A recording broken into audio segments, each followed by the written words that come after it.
Una vez vistas las características esenciales de un mercado de competencia perfecta, pasamos al siguiente apartado, en el que vamos a ver cómo es el comportamiento de la empresa y la industria en el corto plazo. Bien, decíamos que una empresa en sí no puede determinar el precio del mercado. Y el precio del producto vendrá determinado en este caso por la interacción de todas las empresas que participan en el mismo y de las decisiones de consumo por parte de los consumidores. Si lo vemos en esta gráfica que tenemos aquí, podemos ver que en la primera parte representamos la actuación de la empresa frente a lo que es la de la industria. Y algo que nos llama la atención de partida es que en un mercado perfectamente competitivo, que insisto que es una situación modélica, no será exactamente tal cual nunca en la realidad, pero podemos ver que en este caso la demanda del producto va a venir condicionada por el precio de mercado. En nuestro ejemplo lo hemos puesto pues, en 4 unidades monetarias, aquí representamos 4 dólares en concreto, que vemos que es una línea horizontal de forma tal que la empresa puede ofertar todas las unidades que quiera siempre que no sea a un precio superior de esas, en nuestro ejemplo, 4 unidades monetarias. A ese precio puede ofertar 10, 20, 30, las que quiera. Pero en el momento que superara ese precio de mercado, sus ventas serían pocas, por no decir ninguna, si nos vamos en su estricto al modelo de competencia perfecta tal cual. En cambio, en el caso de la industria, vemos que su oferta va a estar dada por el cruce, o sea, la oferta de mercado va a venir dada por el cruce entre la oferta y demanda, y ahí se fijará ese precio que será ese que la empresa individual acepta, como vemos en el gráfico. Entonces se cruza oferta y demanda. Nosotros la oferta la representamos con la letra S de supply en inglés y la demanda. Bueno, pues donde se cruza, ahí nos está determinando el precio al que la empresa puede ofertar. ¿Qué características tiene ese precio? Pues ese precio, que es el precio de mercado, es igual al ingreso marginal. De forma que la empresa, por cada unidad adicional que oferte, no va a tener más ingreso que el mismo precio. No va a ser como en otros casos donde veremos que va a variar en función de la producción de la empresa, los costes. Aquí, digamos, no va a tener más ingresos que los ingresos marginales. Un productor de esta forma puede vender todas las unidades que quiera y no tiene ningún incentivo para variar ese precio, porque en el momento que lo varíe, su venta, pues, si son por encima de ese precio, caerían. Y si son por debajo, tampoco tiene incentivo para variarlo, porque su posible beneficio se reduce. Si el productor intenta subir el precio, las ventas son nulas y eso lo convierte en ser precio aceptante. Por tanto, el precio será constante y la demanda será perfectamente elástica, como podemos ver en la gráfica. Es totalmente horizontal, es perfectamente elástica. En el momento en que ese productor varíe el precio, el consumidor va a variar de proveedor. Luego la empresa competitiva puede vender una unidad adicional del producto siempre que sea a ese precio determinado por el mercado. Luego los ingresos, en este caso, van a venir determinados por esa línea recta que vemos aquí, como precio igual a, o sea, los ingresos son igual a precio por cantidad. Como el precio es constante, el ingreso marginal también es constante. ¿Y a qué es igual el ingreso marginal? Al precio. De forma también que el ingreso medio también es igual al precio, porque cada unidad de producto se vende siempre al mismo precio, AP. La curva de demanda a la que se enfrenta la empresa en el mercado competitivo es, por tanto, la curva del ingreso medio también del ingreso marginal. Luego, a lo largo de esta curva de demanda, el ingreso marginal y el ingreso medio y el precio son todos iguales.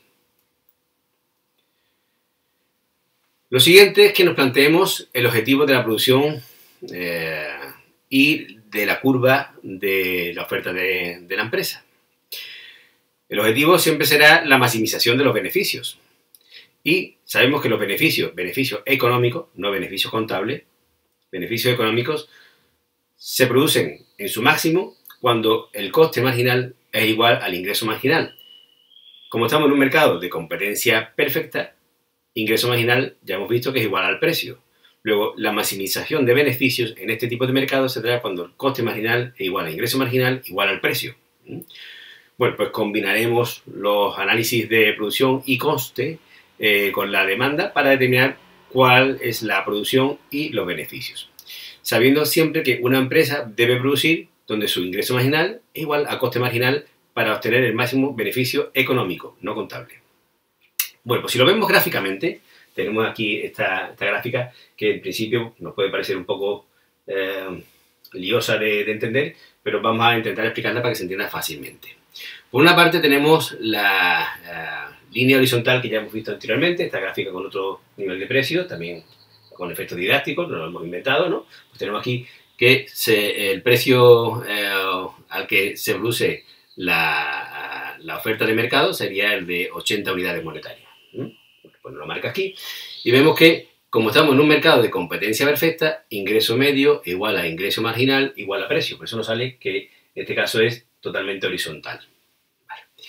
Bueno, pues la otra curva que nos interesa mucho es la curva que está marcada en rojo, que es la de los costes marginales. Bueno, pues vemos que hay un punto donde se cruzan ingreso marginal y coste marginal. Este punto que viene aquí determinado con la letra A sería el punto de cruce entre ingreso marginal y coste marginal.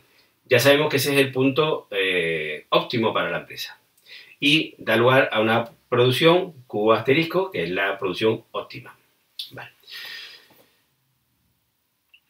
¿Por qué la empresa no produce por encima de este óptimo? Porque puede decir, bueno, si produce más, sus ingresos mejorarán. Pues vemos fácilmente que tenemos aquí una zona marcada en color amarillo, mostaza o albero, como queramos llamarle, ¿no? Un amarillo oscuro, que está por encima de esta curva, que es una recta de ingresos medios, ingresos marginales y precios. La vemos aquí marcada, ¿no? En la esquina esta de aquí. Bueno, pues tenemos esa curva, esa zona sombreada, que lo que nos está indicando es que cualquier producción que se esté realizando por encima de la cantidad óptima, estaría teniendo unos costes, marcados por la línea roja, unos costes marginales que son superiores a los ingresos. Luego, si los costes marginales son superiores a los ingresos marginales, realmente el nivel de beneficio de la empresa se está mermando.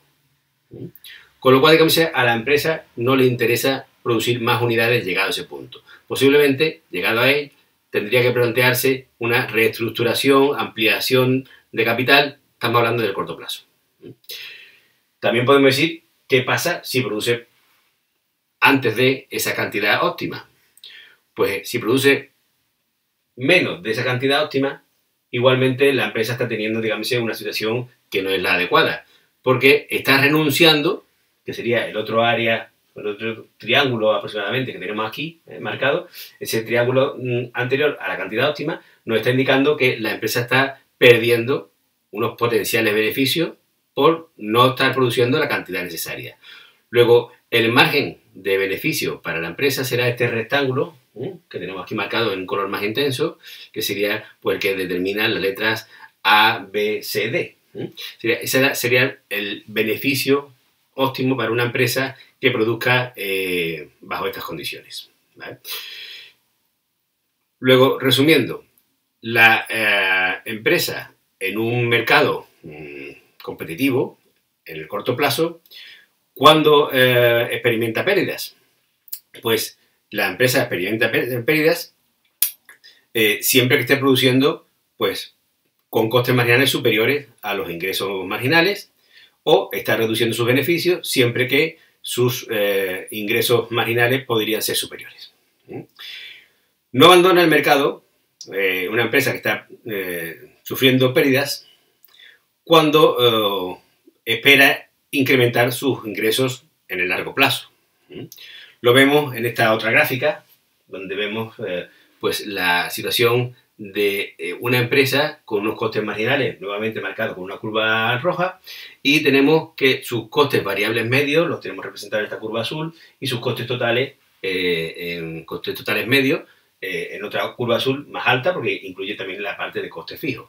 Entonces, tenemos esas dos curvas de costes que nos interesan mucho, variables y totales. No hemos representado la de los costes fijos, y tenemos la curva de costes marginales. Por decimos aquí, en este punto, la empresa tiene también un punto óptimo, que es el punto A, donde el coste marginal es igual a ingreso marginal. Bueno, pues estaría produciendo ahí. ¿Puede producir la empresa más allá de ese óptimo? Bien, pues sí que puede producir. Decimos, podrá producir siempre, como hemos dicho, que espere incrementar sus ingresos en el largo plazo. O sea, no va a abandonar el mercado inmediatamente. ¿Qué puede hacer si tiene pérdidas? Pues puede hacer dos cosas esencialmente. Una, producir menos, y otra, dejar de producir. Pero ¿cuándo toma esas decisiones? Bueno, si produce y con ello reduce pérdidas, lo razonable será que siga produciendo. Más claramente, si el precio es inferior al coste total medio, pero ese precio es mayor que el coste variable medio, estará reduciendo pérdidas. Luego a la empresa, aunque esté teniendo pérdidas, le va a seguir interesando seguir produciendo, si tiene expectativa, obviamente, de que esa situación va a revertir en el futuro. ¿Cuándo dejará de hacerlo? Que sería, digamos, eso lo que se denomina como regla de cierre. Pues la empresa debe cerrar si el precio del producto es menor que el coste variable medio, de forma que el nivel de producción maximizador de beneficio ya no vaya a ser alcanzable nunca. Luego, los beneficios, recordamos, máximos, serán cuando ingreso marginal igual a coste marginal. Para el nivel de producción maximizador de beneficio, el precio tiene que ser superior al coste total medio. En ese caso, la empresa obtiene beneficio. Pero si el coste variable medio está por debajo del precio y por debajo del coste total medio, es decir, estaría entre medio, por debajo del total medio, pero por encima del variable medio, la empresa debe de producir, aunque sea con pérdida, salvo otros matices, porque al menos cubre los costes variables. Es decir, el punto de cierre sería cuando esa condición ya no se cumple, cuando el precio está por debajo del coste variable medio. Cuando el precio está por debajo de todos los costes, o sea, coste variable medio, coste total, la empresa ya lo razonable sería que cierre. Nosotros vamos a determinar dónde se alcanza ese beneficio máximo, cómo maximizamos el beneficio, pues como he hecho matemáticamente en otras ocasiones, calculando la derivada del beneficio respecto a la cantidad e igualándola a cero. Es decir, cuando el incremento del beneficio por unidad nueva producida ya sea cero, es decir, no se puede mejorar más. Entonces, en ese punto estaríamos en el máximo beneficio. Y sabemos, desarrollando la fórmula, que la derivada del beneficio sería pues la derivada de los ingresos respecto a la cantidad menos la derivada de los costes totales respecto a la cantidad. Si eso lo igualamos a cero y desarrollamos la fórmula, pues lo que tenemos es que eso se producirá en el caso de la competencia perfecta cuando el precio es igual al coste marginal. ¿Cuál es la curva de oferta de la empresa? Bien, pues la curva de oferta de la empresa es aquella en la que los ingresos marginales o los precios, cuando hablamos de mercado de competencia perfecta, en el corto plazo cubren los costes marginales. O mejor, donde los precios cubren a los costes variables medios, que sería en la gráfica que podemos ver aquí, la zona que tenemos punteada. Las curvas de oferta en el corto plazo de las empresas competitivas tienen pendiente positiva, pues por la misma razón por la que aumenta el coste marginal, la presencia de rendimientos decrecientes de uno o más factores de producción.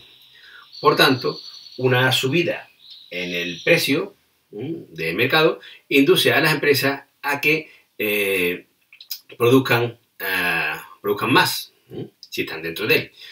La subida de precios hace que la producción adicional sea rentable y eleva los beneficios totales de la empresa porque se aplican a todas las unidades que se producen. Gráficamente, pues lo tenemos en esta representación que estamos viendo. Bien, la empresa siempre va a producir de forma que cubra al menos los costes variables medios, insistimos. ¿Cómo se comportan las curvas de oferta de las empresas ante variaciones en los precios de los factores? Es otra pregunta que nos interesa. Bien, el óptimo de producción de la curva de oferta de la empresa viene dado porque la empresa reacciona ante las variaciones de los precios, ¿no? Los precios de los factores en este caso. Cuando sube el precio de los factores de producción, las curvas de costes se desplazan en sentido ascendente. En este caso, desde la gráfica, desde el coste marginal 1, que hemos determinado aquí, al coste marginal 2, que es el de producir una unidad que cada vez cuesta más en la representación que hemos hecho. El nuevo nivel de producción maximizador de beneficios será, en este caso, pues en la gráfica Q2. De forma que la subida de precio de los factores lleva a la empresa a reducir la producción. El área sombreada no está exactamente aquí, pero sí está delimitada por ese triángulo de la figura, indica el ahorro total que realiza la empresa reduciendo el nivel de producción de Q1 a Q2. Lo tenemos en esa zona que aparece por encima de la oferta de la empresa y sería ese triángulo que ahí tenemos.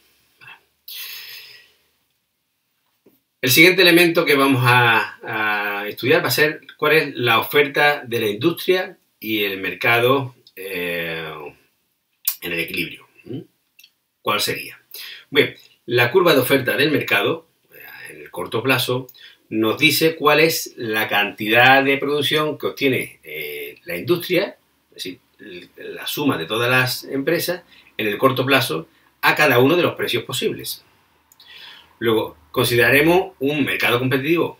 En este caso vamos a suponer que con 3 empresas, para que pues la situación sea más fácilmente entendible, y nos resulta que tenemos una curva de costes marginales de la primera empresa, representada por esta primera línea, otra curva de costes para la segunda empresa, otra curva para la tercera empresa, no tiene por qué ser exactamente de las mismas pendientes, como estamos viendo.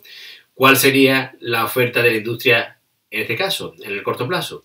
Pues la curva de oferta de la industria en el corto plazo es la suma horizontal de todas las ofertas, de todas las curvas de oferta de todas las empresas participantes. De tal manera que nos quedaría esta última curva de oferta, que sería la que está aquí señalada pues en un tono más oscuro, un tono marrón. A precios menores, a este caso a peso 1, no se produce nada, porque solamente habría una empresa interesada en producir a esos niveles. Y con esto terminamos el segundo apartado y pasamos a la empresa y la industria en el largo plazo.